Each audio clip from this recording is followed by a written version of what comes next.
نها دنوا تاخا ميريديان ياكو جبر لهيا چمي خابوري بن آف بويا ام نها لسر بانية كينا اف ديمنين تاخا ميريديان يا باجاري حسكيا گوشدو ساعتين ايواري دا جبر لهيا چمي خابوري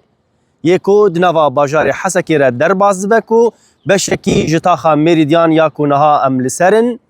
هاتيه بن آف كرن gelek beşên vî taxê xelkên wê ji malên xwe derketine her wiha li milê din jî ji aliyê xwêranê ve av jî li gelek malan da ye. Di encamê de ziyanên mezin gaştine mal û milkên xelkê yên vê taxê. Ji do ve ji saetên êvarî de şaredariya gel her wiha parêzgehê Hesekê û berpirsê asayişa Hesekê Siyamend Efrîn دو حتی ساعتين ایواری دا لوی درا لوی تاخی مالبات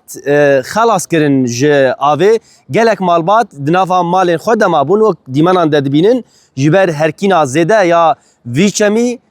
تاخا مریدیان بشکی و مزن بن آف بویا مال آف در باس بویا و خلق نکاری بون جمال خود در کبن جبر ویجی وقت زانین جدو ساعتين ایواری دا حتی دست سبه دا پارزگری حسکی و آسایشا حسکی هشاری دان خلکی داکو جمال خود در کبن جبر کو آف زیدت بو ایدی هرکینا ویچمی زیدت بو و خطری جید گهاشت نشتجین وی تاخی لی ویس بهجی وکون دینارین هین آف